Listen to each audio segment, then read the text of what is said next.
Bahkan kepada junjungan kita Nabi Allah Nabi Agung Muhammad Sallallahu Alaihi Wasallam. Semoga kita semua mendapatkan syafaatnya di yaumul kiamat kelak. Amin. Di sini izinkan saya untuk memperkenalkan diri. Saya Wahyu dari Imam Nasrullah. Saya di sini ditugaskan sebagai MC. Langsung saja, tak berlama-lama, marilah kita buka acara pada malam hari ini dengan bacaan basmalah bersama-sama. Bismillahirrahmanirrahim. Selanjutnya adalah tilawah Al-Quran yang akan dibacakan oleh Mas Aska. Kepada Mas Aska, waktu dan tempat dipersilakan. Assalamualaikum warahmatullahi wabarakatuh. Nama saya Aska. Saya akan membacakan surat Al-Muzammil yang berarti orang-orang yang berselimut. Ayyuhal muzammil qumil laila illa qalila nisfahu wa inqus minhu qalila aw zid alayhi warattilil qur'ana tartila. Inna sanulqi alayka qawlan sakila. Inna nashi'atal layli hiya ashaddu wat'an qila. Inna laka fin nahari sabhan tawila. Wadhkur isma rabbika wa tabattal ilayhi tabtila. Rabbul masyriqi wal maghribi la ilaha illa huwa fattabi'hu qila. Wasbir ala ma yaquluna wahdhirhum hajran jamila. Wadarni wal mukaththibina qulil a'mal wa mahilhum qalila. Inna ladaina ankalan wa jahima wa ta'aman dha wasati wa adaban alima. Inna ladaina ankalan wa jahima wa ta'aman dha wasati wa adaban alima. Yawma tarjufu al-ardu wal jibalu wa kanatil jibalu kasiban mahila. Inna arsalna ilaikum rasulan syahidan alaikum kama arsalna ila fir'auna rasula fa'asa fir'auna rasula fa'akhadnahu akhdan wabila. Fa kaifa tattaquna in kafartum yawman yaj'alul wildana shiba. As-sama'u fatirun bi kana wa'duhu maf'ula. Inna hadhihi tadhkirah faman sha'a ittakhadha ila rabbihi sabila. Inna rabbaka ya'lamu annaka taqumu adna min thuluthay al-layli wa nisfahu wa thuluthahu wa ta'ifatun min alladhina wallahu yuqaddiru al-layla wan-nahara alima an lam tuhsu fataba alaykum faqra'u ma tayassara min al-Qur'an alima sayakunu minkum marda wa akharuna yadribuna fil ard yabtaguna min fadlillah wa akharuna yuqatiluna fi sabilillah faqra'u ma tayassara min wa aqimus salata wa atuz zakata wa aqridullaha qardan hasana wa ma tuqaddimu li anfusikum min khairin tajiduhu indallahi huwa khairan wa a'zama ajra wastaghfirullah innallaha ghafurur rahim. Sadaqallahul adzim. Allahumma rahmatul Quran. Terima kasih kepada Mas Aska atas lantunan ayat suci Al-Qur'annya, yaitu surah Al-Muzammil. Jadi Mas Aska ini kelas berapa, Mas? Kelas 6. Sekolah di mana toh? Oh, kelas Jami. Oke, kesini sama siapa? Sendiri. Masya Allah. Oke, langsung saja ya. Kita langsung ke acara inti, yaitu materi yang akan disampaikan oleh Ustadz Amin Rois. Kepada beliau waktu dan tempat dipersilakan.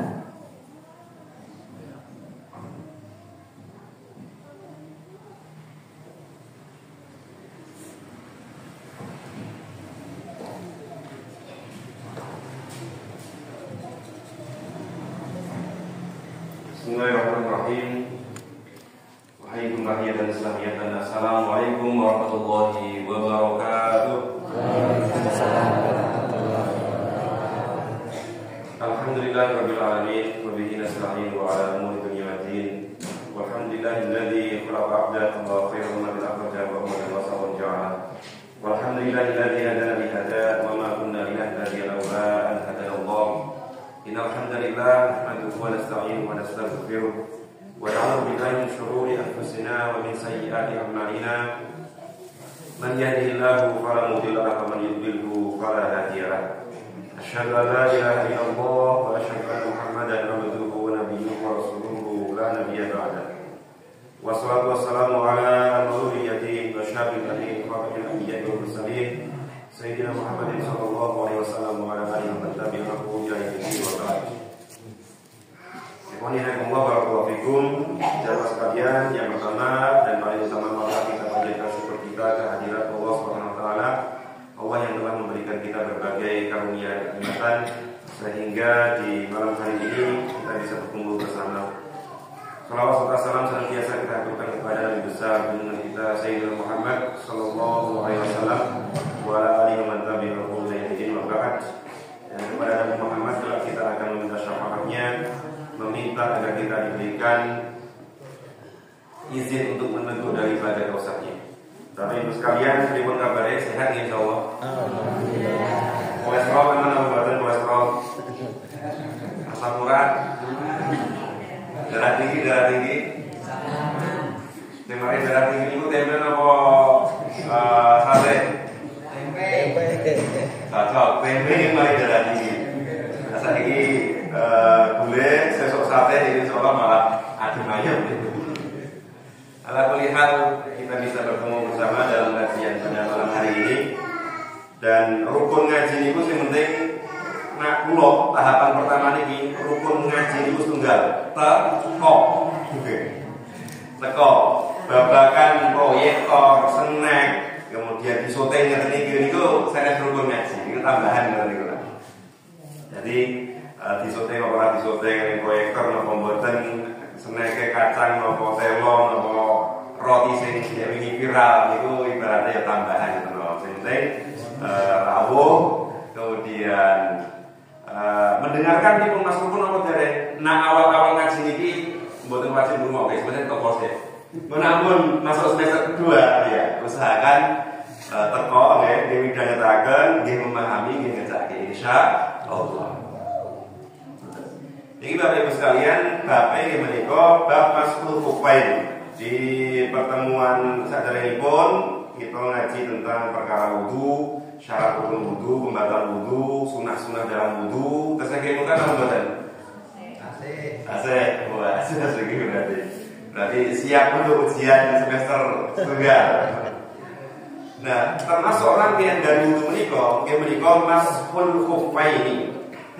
Mas'ul itu mengusap, khufain itu adalah nggih ngeten iki. Sepatu Mas. Sepatu apa mboten iki?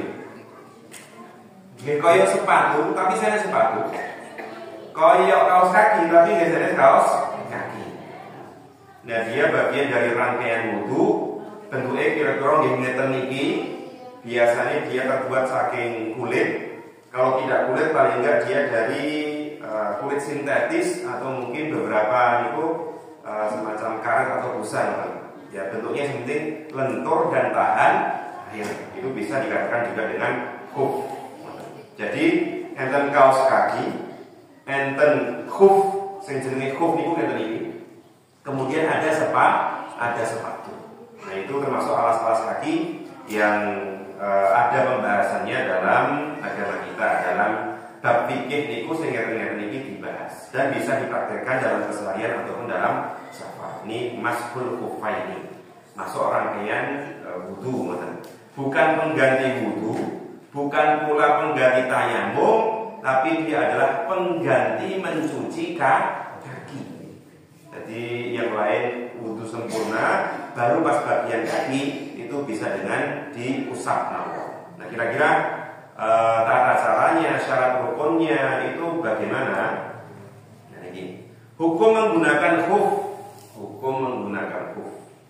Hukum menggunakan khuf alias alas kaki dari kulit, biasanya kedap air, kemudian menutup mata kaki. Jadi yang paling jadi syarat dikatakan khuf itu dia harus menutup pol.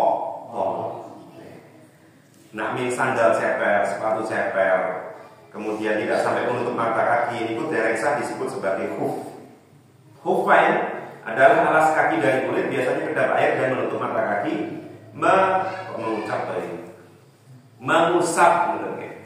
mengusap khuf saat wudu niku diperbolehkan.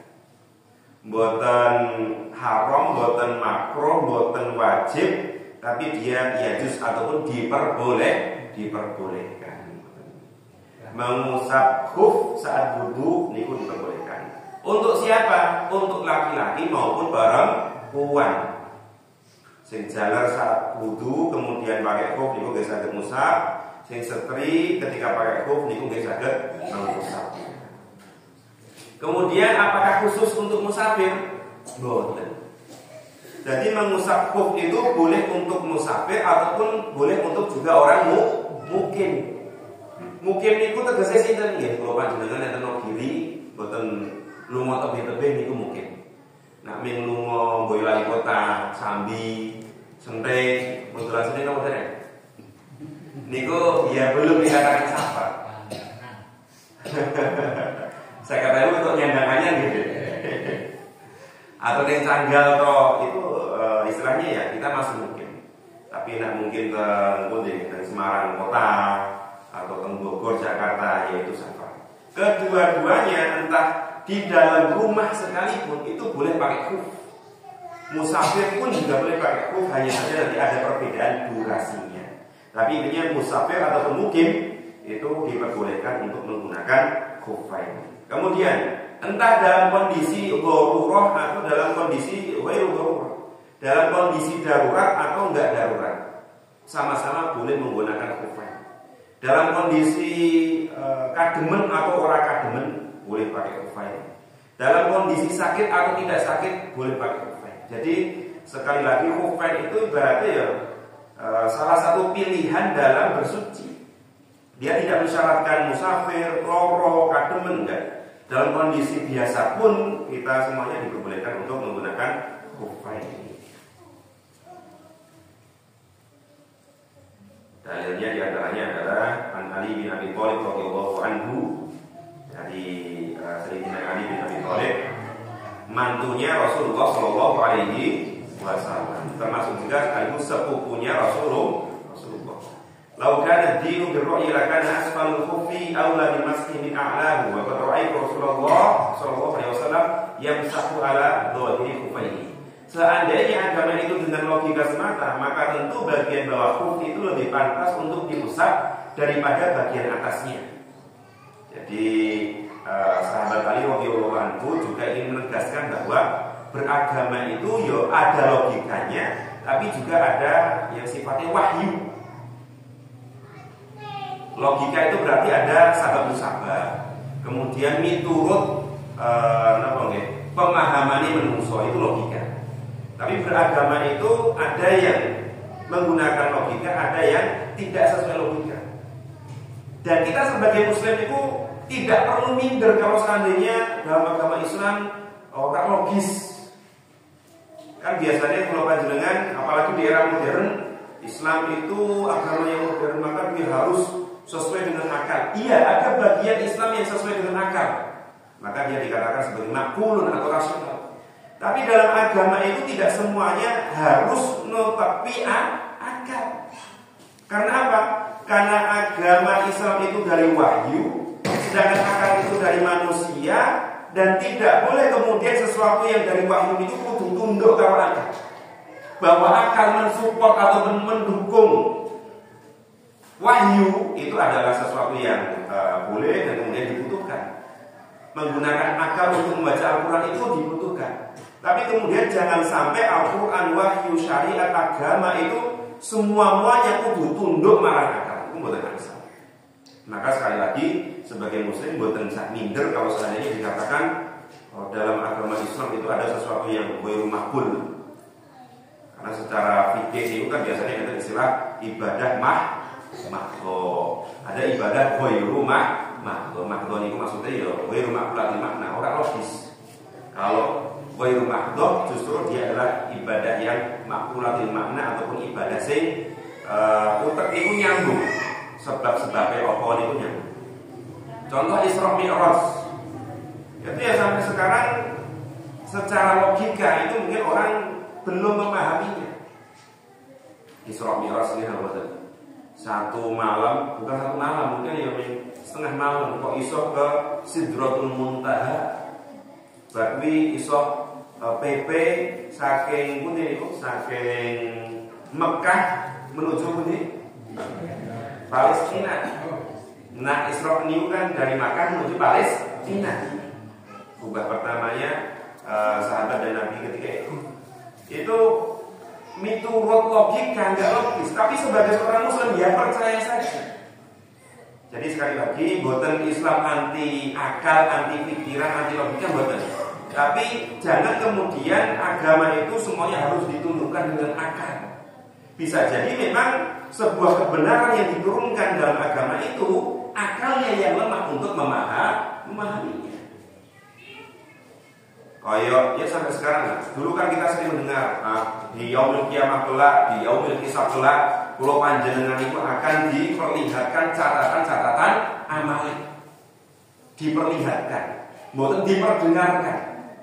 Nah, zaman sahabat, zaman simbah-simbah, Mbah Wirayo, Mbah Suryati, sing zaman-zaman tahun 70-an bung eneng Android itu mungkin isine ning percaya tok lho pun. Oh iya, mau percaya kok bakal diduduhke dening Gusti Pangeran jam 7 wengi ngopo. Bar niku jam 4 ki ning endi kowe karo sapa? Kayak lagune lho. Di mana sama siapa ngapain gitu. Itu yang kiamat kelak bakal diperlihatkan. Nah, zaman 70-an belum ada Android Google niku sing penting percaya. Tapi kalau zaman sekarang, kalau panjenengan mungkin wis rodok napa? Keyakinannya kita tambah napa mboten? Karena apa? Karena bukti-bukti pendukung ketentuan tadi bahwa di yaumil kiamah akan diperlihatkan amal-amalnya. Saat niki niku sedikit demi sedikit sudah mulai diperlihatkan. Ada teknologi. Ingat-ingat niku gambare cilik tapi iso digedhekke. Video call nanti video call putu-putu jenengan gede Pak Des. Putune jenengan enten Jakarta, baru jenengan enten Nogiri mriki, enten kamar sisan. Ora perlu bunga-bunga. Ternyata wis sampai krungu ning Jakarta. Biyen suarane tok sakniki nggih video. Nah, beberapa tahun ke depan akan diramal ibaratnya ya diperkirakan. Mboten ning swara, mboten ning swanten kalih gambar, tapi kaya hologram niku 3 dimensi. Jadi wujudnya ya 3 dimensi, ini panjang lebar tinggine. Wujud menungso kadang memang menjelma menjadi robot barang.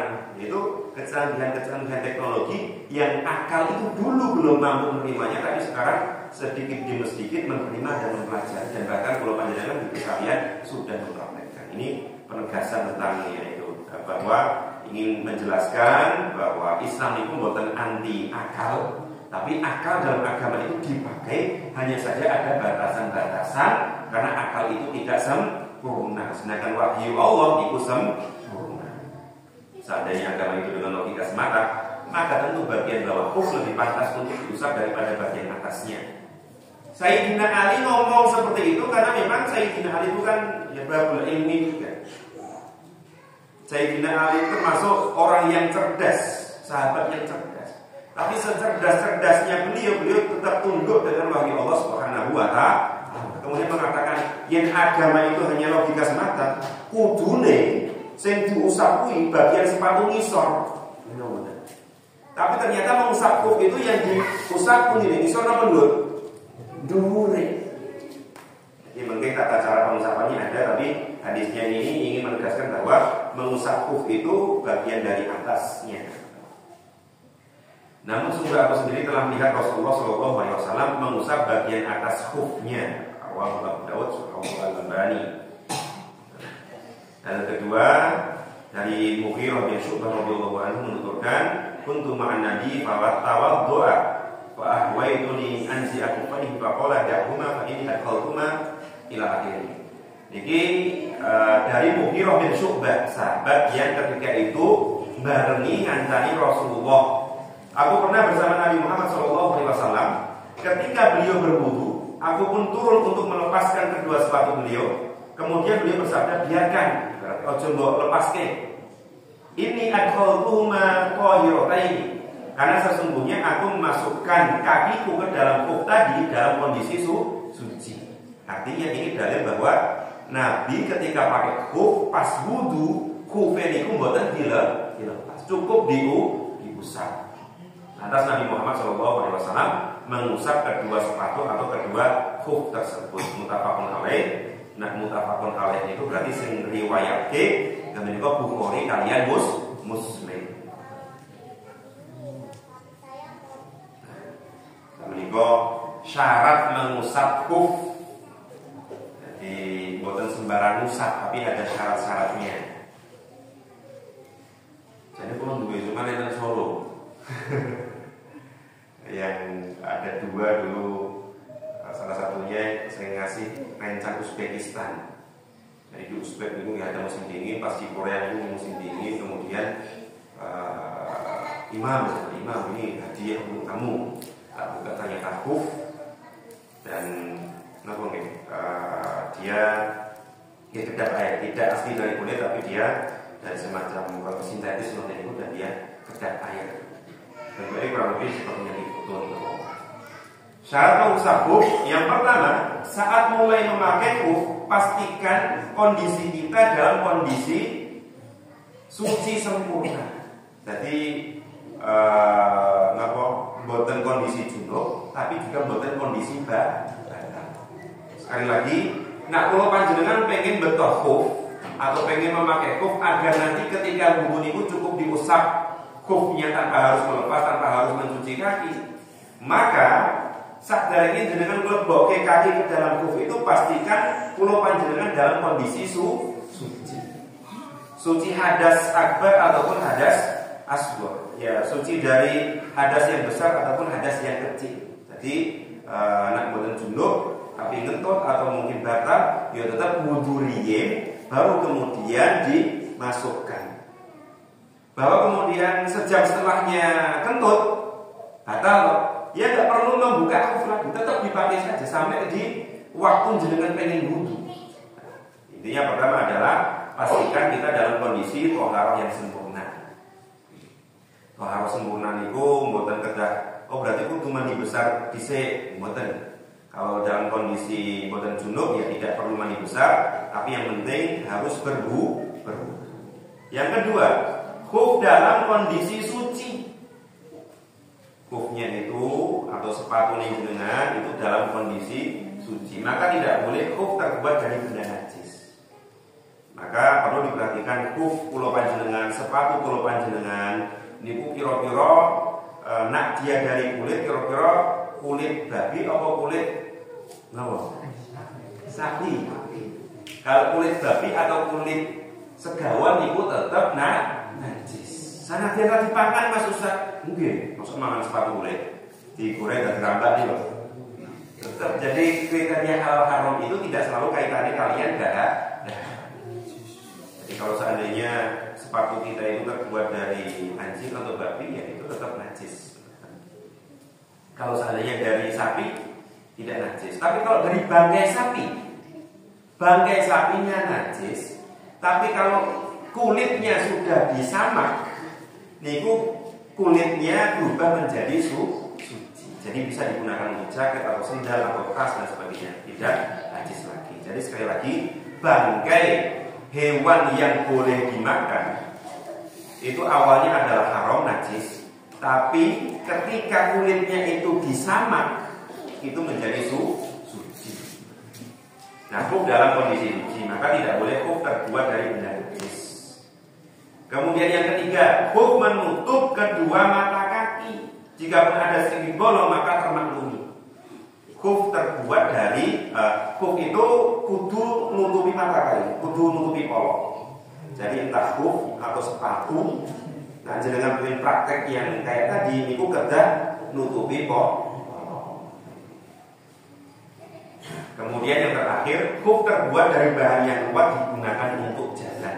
Bisa digunakan untuk jalan. Kriteria kuatnya apa Mas? Kriteria kuatnya adalah memungkinkan untuk digunakan berjalan.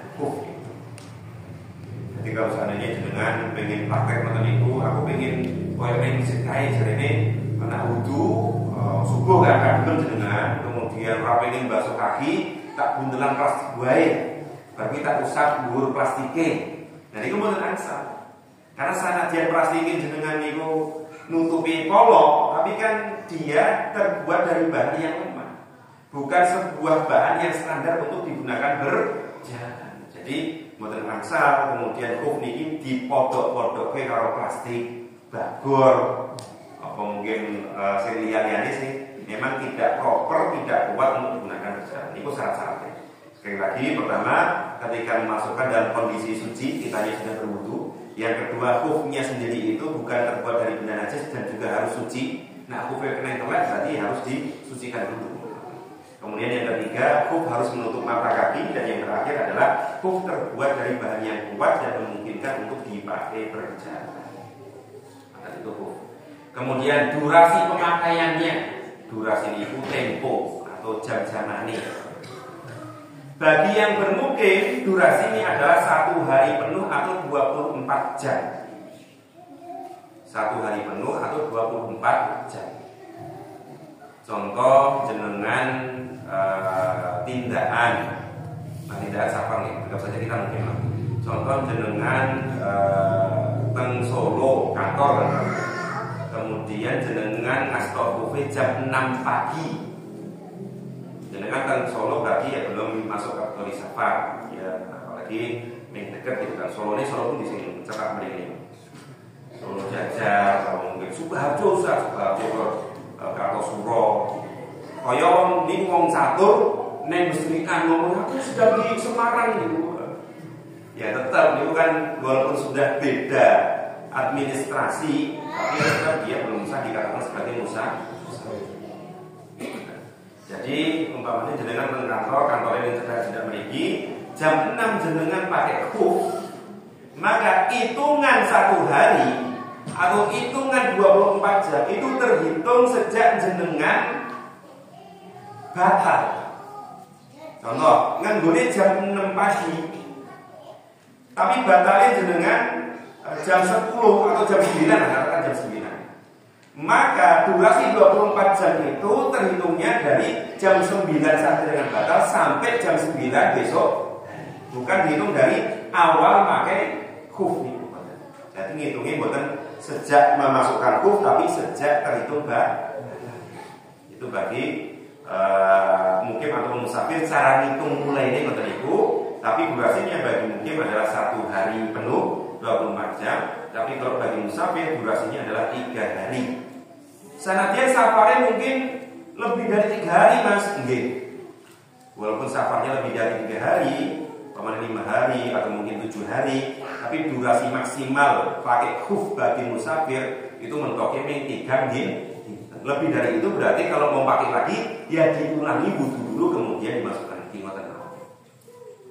Pamannya saat ini kan usum haji gowo ontel, menawa. Enten ta saya tadi haji gowo ontel, haji gowo motoran, umroh gowo motor, touring ngoten niku.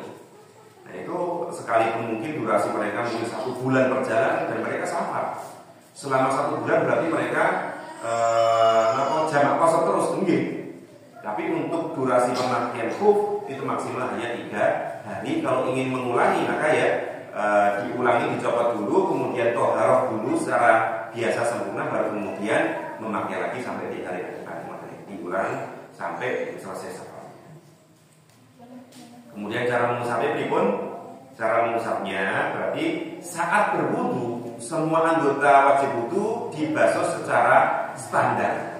Baru kemudian ketika di kaki cukup tangan ini diberi banyu kemudian diusapi bagian atas. Sekali lagi, khuf ini bukan sebagai pengganti wudu, bukan sebagai pengganti tayamum. Dia hanya pengganti membasuh kaki.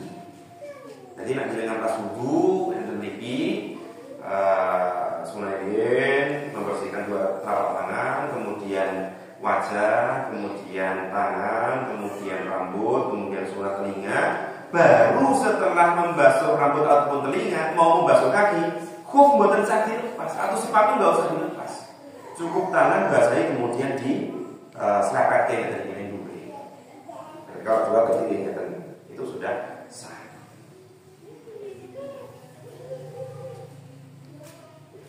Ini konteksnya khuf gitu. Jadi kalau dulu saya pakai khuf itu kalau saya pakai bukan sebagai pengganti alas kaki dasar, bukan sebagai pengganti sendal atau pengganti sepatu. Maksudnya khuf itu seringnya dipakai sebagai pengganti seribu. Jadi khuf itu ketika sholat tetap bisa dipakai, tapi ketika jalan motor itu tetap dilandasi dengan sandal ataupun sepatu. Dan kita sering kalau pas musim dingin biasanya saya praktek ini. Ketika musim dingin itu atau enggak musim dingin pas safar itu saya sering pakai khuf. Apalagi di Korea itu tempat wudhu itu baru umum. Dan kalau seandainya ada seorang muslim wudhu di wastafel kan otomatis kan rest area atau tempat penginapan dan sebagainya itu kan nggak ada tempat wudhu khusus. Wudhu di kamar mandi mas, bukan sakit. Mengenai baliknya, mengenai tisu, adanya wastafel. Nah wastafel ketika kita wudhu, membasuh muka, tangan dan sebagainya itu bisa. Cuman kalau kaki kan nggak ada angkatnya itu tinggi, dan itu orang nggak suka. Sampai di rest area itu biasanya ada notifikasi don't put your sikil, your leg atau your foot untuk itu. Don't put your sikil on wastafel, ada kayak gitu. Dan kita paham bahwa itu adalah notifikasi khusus untuk muslim. Karena biasanya yang melakoni ngoten itu tiang-tiang muslim. Nah kita kan tidak kemudian padahal ada alternatif lain ya, tidak perlu kemudian kita ngotot padahal ada alternatif lain. Nah mencuri-curi kesempatan ya monggo, cuman sekali lagi kita itu minoritas di sana dan kita ingin menghadirkan image Islam yang baik, yang bersih. Karena bagi mereka sikil kok ning wastafel itu enggak sopan dan piye lho, sikil kok tempat untuk mencuci wajah, bagi mereka itu adalah aneh. Maka ya kalau bisa disiasati ya disiasati, tapi kalau seandainya kita memungkinkan pakai khuf ya kita pakai khuf, dan itu yang saya pilih. Kemudian cara mengusap tadi, baru saat bagian kaki maka cukup mengusap permukaan atas khuf. Itu khuf. Sekali lagi khuf bentuknya seperti tadi. Bentuknya tadi ini kan dia tipis, paling ketebalannya itu nggak sampai 1 atau dia mungkin 1 mili enten, tapi ini dia tipis tapi sedap air. Dan biasanya dijadikan sebagai landasan untuk pakai sepatu ataupun pakai sandal. Nah ini khuf. Bagaimana kemudian kaos kaki atau seripun? Bahasa negeri seripun atau kaos kaki? Diraja di Angola ngomongin 1000 soalnya. Tapi gon-gon liyon itu bukan kenal 1000 ki opo? 1000 ki kaos kaki. Nah ini juga ada pembahasan 1000 itu bahasa Arabnya jawrab. Apakah jawrab ini, apakah kaos kaki itu juga boleh dikiaskan dengan khuf? Maka ada beberapa pendapat. Kalau jawrabnya itu adalah jawrab yang tebal. Kategori tebal gimana?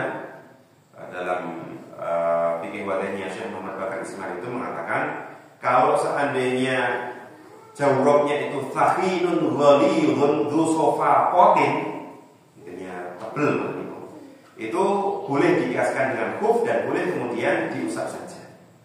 Kriteria tebal itu ya ketika diusapkan tidak sampai tembus airnya.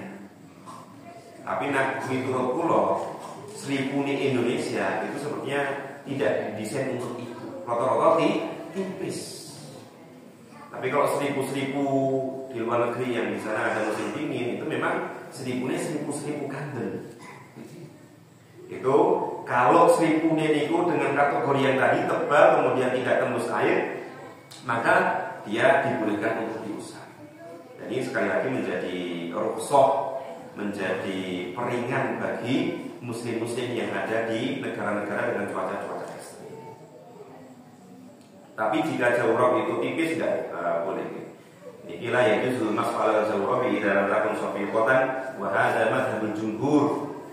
Jumhur mengatakan ya jawrok nek tebel, nek kandel itu bisa dikiaskan. Dikiaskan itu maksudnya dipadak-padake sehingga walaupun jenengan orang nganggo khuf sing kaya gambar tapi jenengan duwe kaos kaki sing tebel. Nah, itu hukumnya boleh dipadak-padake dengan khuf tadi, itu dikiaskan, itu maksudnya dipadak-padake.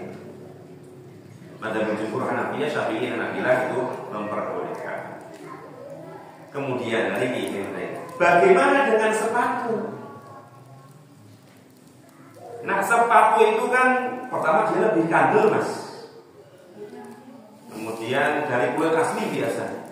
Nah, ini sepatu itu kalau mau jenengan kiaskan dengan khuf boleh dan mungkin, tapi perhatikan, ini penting. Soalnya nak khuf niku mungkin jenengan jarang.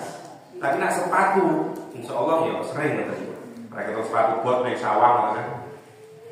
Nah pertama kalau kita ingin mengkiaskan sepatu maka sepatunya harus dengan kriteria khuf. Maksudnya apa? Harus sepatu yang menutup kaki. Kemudian bukan sepatu yang model gaul itu kan sepatu yang bolong-bolong itu, itu nggak boleh. Harus sepatu yang tertutup dan tertutup semuanya dan tertutupnya sampai menutup mata kaki. Nah ini bagian kedua yang penting. Perhatikan najis yang menyertainya. Ini secara kajian ini sepatu boleh, tapi perhatikan kondisi lingkungannya. Bolehnya neng papringan, kalau bolehnya neng Eropa itu benten. Di Korea, di Saudi atau di kota-kota modern, itu jarak 1 kilo itu orang mesti ketemu telek. Artinya potensi najis itu sangat jarang. Tapi ini yang papringan jarak 10 meter harus ketemu tradision, 15 meter ketemu intel. Berarti rata-rata ketemu lekong. Jadi sanadyan sepatu itu bisa dikiaskan dengan khuf, tapi kemudian potensi najisnya itu besar. Apalagi model kamar mandi Indonesia rata-rata model yang basah dan kemudian bercampur dengan banyak najis. Maka dalam konteks ini saya termasuk yang tidak legowo atau tidak merekomendasikan sholatin jenengan pakai sepatu kemudian dibasuh seperti khuf kemudian sholat di atas sepatu sana dia sholat pakai sepatu itu boleh nggak betul? Boleh. Dengan catatan sepatunya buatan najis. Maka fikih itu ya perlu dipahami dengan kondisi lingkungan dan geografis. Nah lingkungan ini gampang ketemu belah, itu yang potensi najis banyak. Maka ya jangan sholat pakai sepatu, apalagi gawa sepatu di masjid. Sana dia anyar kok wes. Itu nggak aman digawa. Terasopan kan ya? Kan oleh mas, boleh itu secara fikih, tapi secara ketentuan etika, kemudian ngayar-ngayarin atau saya mampu apa istilahnya? Mampu taijino nak bahasa dia itu ya. Mampu pabrik itu istilahnya taijino. Nah cara dia itu. Ya itu tetap nggak dihindari. Fikih-fikih yang tadi kan contoh jenengan pasapar, termasuk ketika dulu kita secara bola biadudon itu sepatu kita bersih, maka saya termasuk yang pernah sholat di atas sepatu. Yang bukan ada Indonesia lebih kepada pas di luar negeri, karena memang potensi bersihnya itu, saya katakan potensi, bukan yakin. Emang boleh mas, orang yakin iya. Nah, dalam fikih itu dondon itu memungkinkan, dondon itu perkiraan tapi dominan. Tapi kalau ragu-ragu itu perkiraan tapi tidak dominan. Jadi bedanya dondon sama sakun itu. Kalau dondon itu persenan yakinnya itu 70 ke atas. Tapi kalau syakun itu antara yakin dan ragu, itu bodoh, itu nggak boleh dijadikan sebagai acuan hukum. Tapi kalau dhanun di mana sisi yakinnya itu lebih besar daripada sisi ragunya, itu diperbolehkan. Jadi tentang sepatu, kalau secara hukum memang boleh dikiaskan dengan khuf tadi, tapi perlu memperhatikan lingkungan dan kenajisannya. Kemudian pembatal masuk khufain. Apa saja yang membatalkan wudu, otomatis itu membatalkan masuk khufain. Artinya nak jenengan bon wudu wudu, memasukkan kuf, kemudian batal, kemudian wudu, kemudian mengusap kuf, kemudian batal lagi, ya sudah, kesuciannya batal. Tanpa harus membuka kuf, maka jenengan nak pengen tohar lagi ya wudu secara biasa, jangan membuka kufnya, cukup nak wudu di. Jadi yang membatalkan kuf itu ya apa saja yang membatalkan wudu. Nah tentu berarti ya berwudu dengan kufnya batal. Kemudian kalau menyentuh alat vital juga batal. Kemudian tidur juga batal. Yang kedua, habisnya durasi waktu. Tadi kan kita sampaikan kalau mungkin itu 1 hari 1 malam, kalau musafir 3 hari. Jadi saya sampaikan tadi, nak jenengan gawa kuf jam 6 pagi, batali jam 9, jenengan kemudian wudu jam 9 itu, maka hitungan 24 jam itu adalah jam 9 pagi hari besoknya. Jam 9 esok ketemu jam 9 esok terhitung sejak batali itu. Jadi nak jenengan wudu meneh jam 10, itu sudah tidak berlaku lagi rukhsah kuf tadi, harus dibuka kemudian wudu sempurna. Yang ketiga adalah melepas kuf. Jadi sanadyan jenengan boten nuntut Mas, tapi kufnya tak nggo pas arep turu tak copot, ya berarti batal, pemakaian kufnya batal. Maka jenengan aja wudu ya wudu sempurna. Nah pilot atau jenengan teng hotel, ya, itu kan mungkin tidur pun pakai kuf nggak masalah. Sekali lagi yang ketiga adalah melepas kuf itu membatalkan. Itu terkait tentang kufen. Saya targetnya 2 tema. Sekarang tentang mandi besar. Tapi nanti dengan pertanyaan boleh tentang ini sebelum kita masuk ke bab selanjutnya ini terkait kuf tadi. Monggo kalau ada pertanyaan diperbolehkan. Sekarang atau pas jalan nanti angsal diselah. Di tentang kuf nih. Saat menikah tentang mandi besar. Setelah wudu, kemudian kuf juga bagian dari wudu. Dan sekarang tentang mandi besar. Mandi besar itu berarti mandi wajib. Istilah itu kan mandi besar atau mandi wajib atau mandi keramas. Sama dia tidak semua mandi keramas itu masuk kategori mandi wajib. Definisinya adalah mandi besar itu apa? Ta'mimu jasadi bil ma'i bi niyati raf'il hadasil akbari. Jadi takmim itu menyeluruhkan air kepada jasad, kepada tubuh dengan niat menghilangkan hadas besar. Hadas besar itu apa? Junub, haid, nifas, jima, itu masuk hadas-hadas besar. Li'ibahati man ahul hadasu minal ibadah, untuk diperbolehkan melakukan ibadah. Jadi secara langsung mandi besar itu kalau dari definisi ini menikah, pertama mengalirkan air ke seluruh tubuh. Seluruh tubuh itu berarti kondur sampai nih saking mustoko dumugi sikilnya samparan. Oh, berarti nak nyampan itu maksudnya dua sikil ya, samparan suku mustoko sampai suku. Itu semuanya harus terbasahi. Kemudian dengan niat menghilangkan hadas akbar dan untuk diperbolehkan beribadah. Dalilnya adalah innamal ma'u minal ma'. Nah ini napa nggih Rasulullah niku ada kalanya memang menyampaikan hal-halnya itu dengan kata-kata sing sopan. Innamal ma'u minal ma' itu maksudnya innamal intisal minal inzal. Ma'un itu banyu. Ma'un pertama itu maksudnya air, maksudnya adalah mandi dengan air itu. Ma'un yang kedua itu maksudnya apa? Keluarnya mani. Jadi ya ada kalanya Rasulullah menyebut mani itu ya, tapi ada kalanya Rasulullah menggunakan bahasa-bahasa sing apa nggih? Bahasa sing sopan. Bahasa tentang asal usul. Innamal ma'u minal ma'atnya sesungguhnya wajibnya mandi itu karena keluarnya mani. Dan kemudian dalilnya adalah idza jalasa ar-rajulu baina syu'abihal arba' thumma jahadaha faqad wajaba al-ghuslu. Nalikane wong lanang kok menduduki 4 cabang perempuan, niku maksudnya apa 4 cabang niku? Ya proses kipu-kipu nih lah. Proses zina. Jadi laki-laki kok nunggangi bojone. Soal dilabak itu majahada. Jahada itu maksudnya jahada itu bersungguh-sungguh. Maksudnya apa? Ya ngono kuwi ya wis keringetan ngono. Jahada fakat wajib al-ghusl. Nah, kalau pun ngoten niku maka dia kedah mandi besar. Hadis riwayat Bukhari Muslim.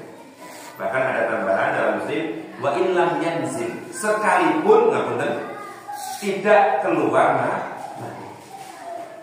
Mungkin rotok nafsunya jam 6 esok wis bersungguh-sungguh wae wis OTW kiku-kiku wis sak celupan anake kok pintu Pak njaluk sangu ora sida to berarti belum keluar mandi sekalipun. Kalau sudah seperti itu hukum mandi besar atau mandi wajib sudah pernah dapat pengalaman ini diganggu. Jadi sekali lagi wa illam yanzil sekalipun belum keluar mandi, tapi kalau sudah wis nyelupin ngono kuwi ya wis kudu mandi bisa. Idza asaba khitanu aw khitana faqad wajib al-ghusl. Ketika khitan itu istilahnya adalah alat vital, maksudnya nggih nggono iku dan nggone jenengan niku khitan atau alat vital.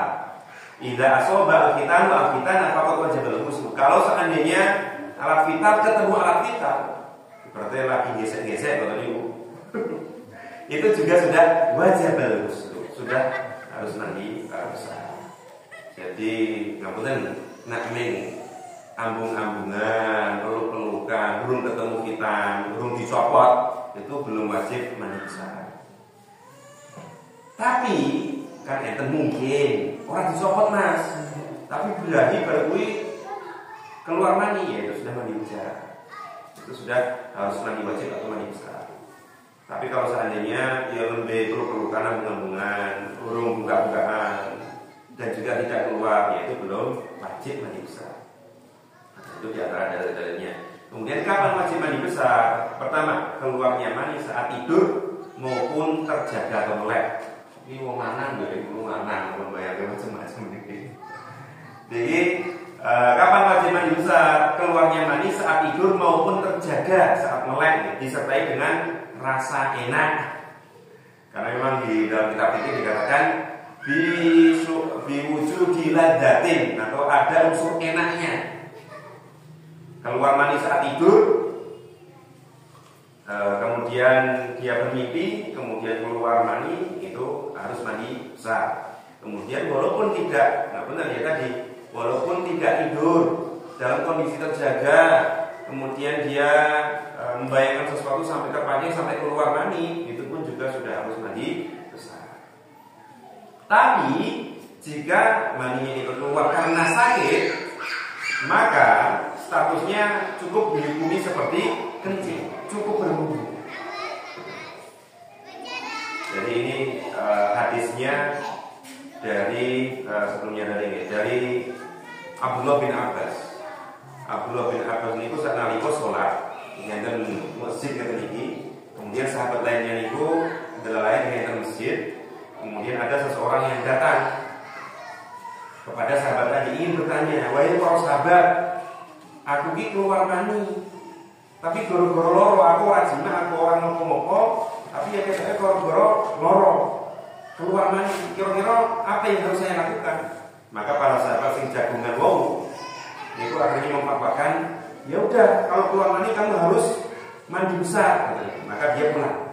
Nah, Abdullah bin Abbas itu pas sholat ngirengke obrolan antara yang bertanya dengan para sahabat yang menjawab tadi. Maka kemudian beliau mendengar seperti itu, beliau menyegerakan sholat. Yu'ajilus sholat, beliau menyegerakan sholat. Saya mungkin awalnya diniati maca Al-Baqarah, berarti maca Qulhu. Maka kemudian beliau menemui sahabat yang menjawab tadi, wahai para sahabat, tadi ada pertanyaan apa dan kamu jawab dengan apa? Maka sahabat mengatakan bla bla bla. Jawaban kamu itu apakah bersumber dari Al-Quran? Oh tidak, kata sahabat. Apakah bersumber dari Al-Hadis perkataan Nabi? Oh tidak. Terus dengan apa? Dengan istihad pendapat kami sendiri. Maka ketahuilah bahwa jawaban yang benar bukan seperti itu. Maka kemudian beliau berburu memanggil orang yang bertanya tadi, kemudian mengatakan bahwa ketika kamu keluar mani dan karena sakit, bukan karena aktivitas biologis, maka kamu tidak perlu mandi besar. Cukup itu diikuti seperti kencing dan cukup Kemudian kapan masih mandi besar? Bertemunya dua alat vital tadi sudah disampaikan di hadisnya di dalamnya, entah keluar mani maupun tidak keluar. Kemudian setelah selesainya haid dan nifas, jelas. Kemudian meninggal dunia. Jadi meninggal dunia pripun? Ya berarti sing urip sing nedu sing. Artinya mayit itu kan ngapunten, awalnya adalah bangkai. Kalau kita menggunakan definisi fikih, bangkai itu apa? Dalam fikih, bangkai itu adalah makhluk hidup yang matinya tanpa disembelih, itu bangkai. Maka ngapunten, awalnya ketika kita mati itu ya seperti bangkai. Tapi kemudian manusia dia itu harus disolatkan, harus dikafani. Kemudian kadang ketika sudah menjadi mayat juga diambung, dipeluk. Maka agar dia itu menjadi benda yang suci, maka harus dimandikan. Tentu sebisa mungkin. Nak ngelingi kan Mas Kulo saya katakan bukaan termasuk keluarga dari beberapa famili yang di sini itu di dalam kondisi ngoten niku akhirnya ya ala kadarnya, maksudnya sebisanya untuk dimandikan. Karena ada kondisi-kondisi di mana jenazah ketika meninggal dunia itu nak keneng banyu malah soyo gosok. Atau mungkin anggota tubuhnya tidak sempurna karena kecelakaan. Dulu pernah ikut enten Karangkobar itu kita sempat menemukan jasad yang ibaratnya tangannya hilang. Tapi ya tetap kita buatan pulau bagian angkat-angkat. Intinya tadi itu ada bagian pemulasarannya atau bagian pemandian sendiri, gulai IDW, mengkafani sendiri, menghibur keluarga yang tinggal sendiri.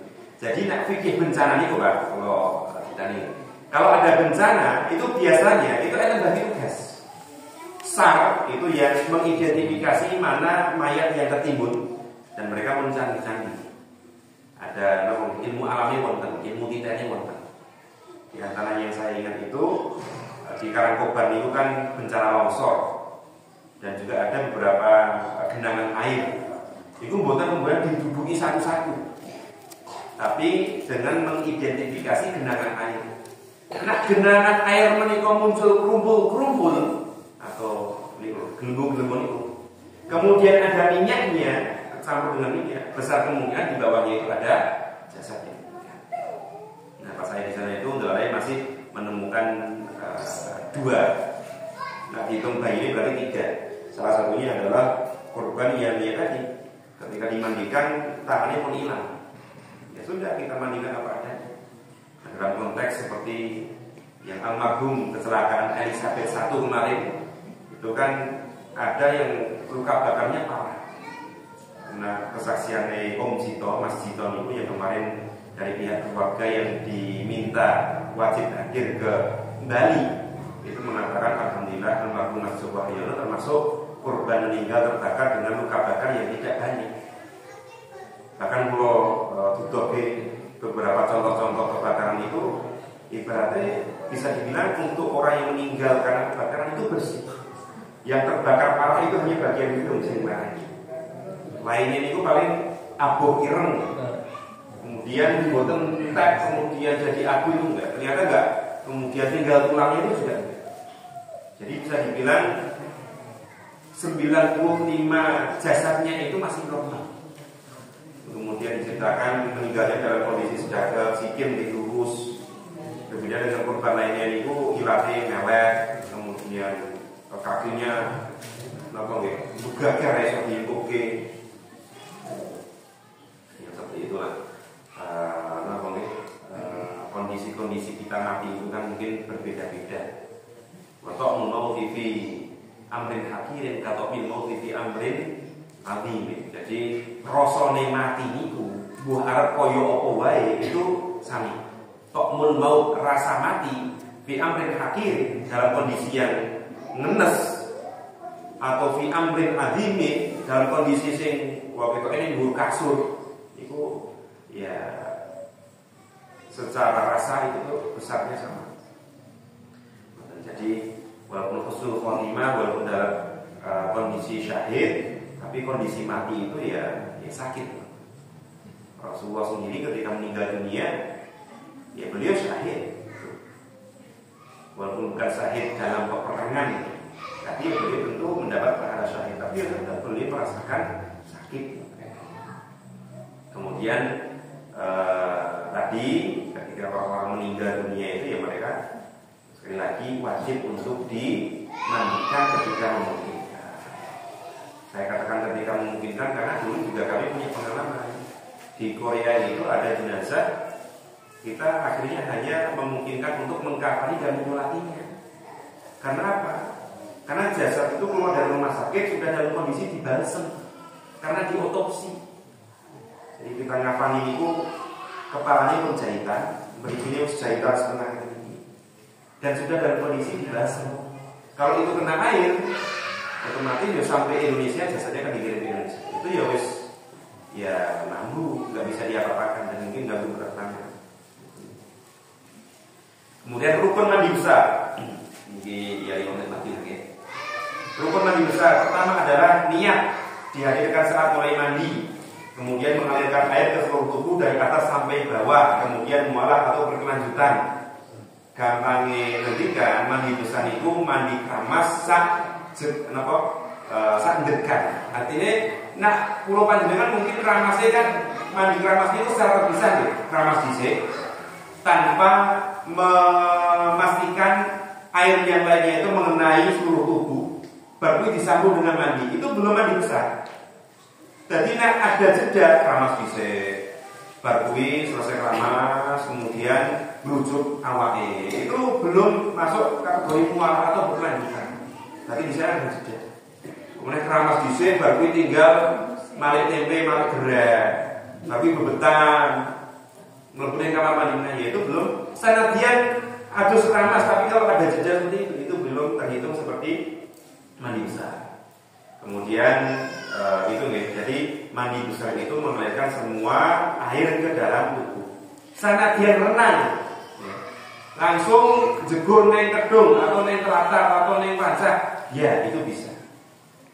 Boleh dihukumi sebagai mandi besar, tetap harus diawali dengan nawa itu mandi besar. Orang bukan terbiasa dengan nawa itu al-ihtisal li rafi hadasil akbar, ini yang ibadah lillahi ta'ala. Orang deh agar sudah ada kemauan niat, ya sudah itu dihitung niat. Dan nanti muncul kemauan niat, kalau mau dilapalkan di monggo. Nah, baru kemudian jegur, itu sudah sah dikatakan sebagai mandi besar. Sunnah dalam mandi besar, ini ketika mandi besar, sunnah-sunnahnya adalah membaca bismillah. Kalau dalam kamar mandinya ada WC-nya cukup dibaca. Kemudian profesor, tidak benar. Jadi pun dipersilakan ya. Dua.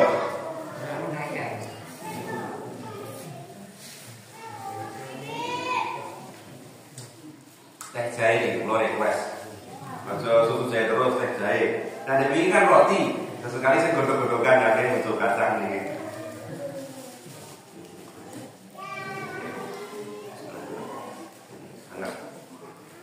Yang kedua, mencuci telapak tangan sebanyak 3 kali sebelum mengambil air dalam bejana, itu jelas. Kemudian yang ketiga, sunnahnya, saya katakan lagi sunnah, bagi ewodene lali mandi besarnya tetap sah. Sunnah yang ketiga adalah mencuci alat vital sebelum mandi. Jadi saat dari ujung-ujung itu, ya sunnahnya adalah yang resiki bagian selangkangan. Kemudian berwudu sebelum mandi besar. Nah ini penting.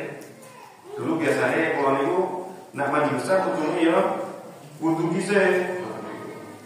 Nah orang wudu dhisik berarti mandi besarnya rasa enggak demikian. Jadi sekalipun tidak diawali dengan wudu, mandi besarnya sudah sah dan itu sekaligus mengganti wudu.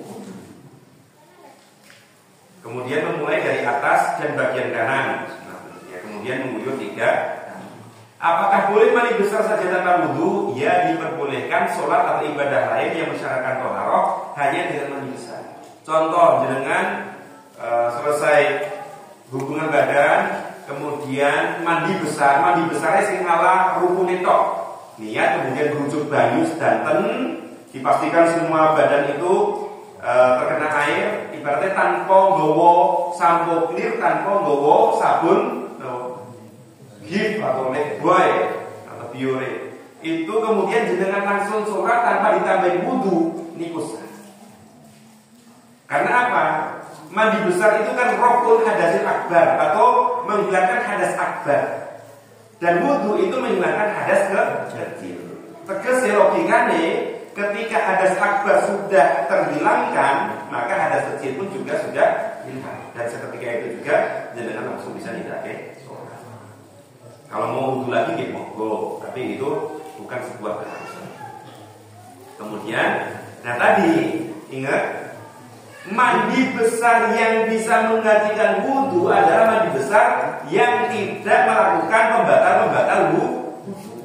Wes mandi besar, berarti tidak garuk-garuk barang, tidak dicekol-cekol meneh. Ya termasuk itu kan tadi harus wudu lagi. Apalagi kadang mandi itu kan kadang pas wes harap selesai, kadang malah curcur berarti mulia, berarti harus wudu lagi. Mandi besarnya sudah sah, tapi krono pas arep andungan curcur meneh, ya harus wudu. Sabun atau sampo pripun? Nah, cara wong Jawa ketoke jane mboten perlu ngoten. Cuman secara fikih ya pembahasannya. Mungkin nggih wong-wong kutho sing biasane kamar mandinya model iso nggih turu niku lho. Backup niku. Itu biasanya wong sugih, ya ora kudu wong sugih sing wong biyen jare duwe bejana untuk mandi, mandi kembang rupa atau kembang apa niku.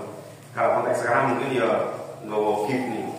Itu kalau backupnya itu diisi dengan air yang banyak sabunnya, berarti air itu bukan air mutlak lagi. Artinya kalau mengandalkan air yang oke sabune dan itu bukan air mutlak, berarti belum sah dikatakan sebagai mandi besar. Maka paling aman, nak pengen bentuk sabun atau mandi sing aneh-aneh seperti itu, berarti diniati saya diguyur mandi besar secara sempurna, baru kemudian dibilas dengan sabun, lalu kemudian dibilas lagi. Atau sebaliknya, mandi menggunakan sabun dulu, kalau sudah terakhir, baru kemudian rujuk banyu keramas dengan niatan mandi besar. Nah, ini ada juga pembahasan, ini kenapa bahasan ini? Kucing, nah kucing kan yang siji, nah dilengkuk-lengkuk kan. Rambak atau kepan. Dipikir ada pembahasan bagaimana mandi besarnya perempuan, itu ada pembahasannya. Kalau dipikir bahasanya dofiroh atau dofair, dofiroh itu ya kuciran ala kelabang atau kepan ini. Maka Syekh Muhammad Baqir Ismail mengatakan mandinya perempuan itu ya seperti mandi besarnya laki-laki. Hanya saja untuk yang haid dan nifas pastikan bersih dari darah. Dan rambut yang di kelabang itu mboten wajib diudari. Ya artinya pembahasan ini akhirnya yang membolehkan perempuan kemudian di kelabang itu boleh. Walaupun tentu kemudian menutup auratnya itu juga wajib. Boleh melabang ketika mandi besar itu tidak wajib diudari. Tapi yang penting pastikan air itu juga membasahi rambut-rambut yang di jadi makanya orang lanang itu aku mungkin mau itu kan nggak ada rambut nggak rambut jingu kayak susana nih kok sing dawane kok sampai ning bokong niku kan repot akhirnya butuh membasuh semuanya padahal rambutnya toko bokong toko ngisor toko sikil nah susana kan toko sikil tau Bu kali kan betul dia susana tadi kita ini mau dimodernkan kalau kata biar dong duwe TV kan tuh Pak Sarjono niku termasuk wong Birojo sing telat duwe TV. Sing duwe TV niku justru malah suwati niku masih deh. Lah Mitro napa sampinge Mbok Desirap niku. Nah, itu ala sing kada TV niku dhisik. Nah, jadi perempuan nanti kepan itu tidak wajib diudari. Nah, itu yang bisa saya sampaikan tentang fikih masuk kufain dan mandi besar. Semoga itu menjawab keraguan kita dan menambah keilmuan kita tentang tata laksana bersuci, karena bersuci itu bagian dari syarat untuk melakukan ibadah yang sah. Aku lupa ini ada. Syukran jazilan. Wassalamualaikum warahmatullahi wabarakatuh.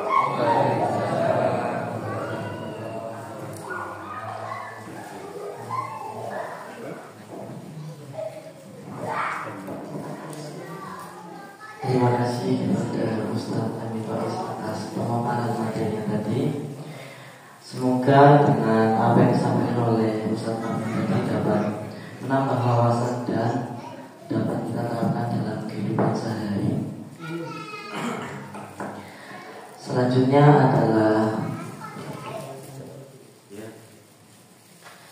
adalah sesi tanya jawab. Apabila dari bapak ataupun ibu ada yang ingin ditanyakan, dipersilakan.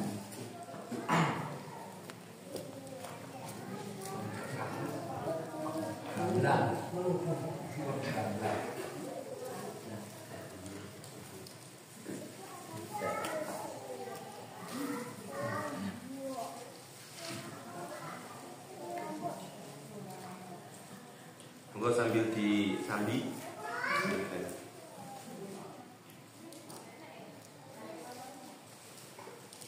Apa sudah jelas tadi yang disampaikan Ustaz Amin Faiz tadi semuanya? Jadi apa nih? Lagi wudu sebelum jinabah itu berarti tidak wajib. buatan wajib. Dia adalah sunnah.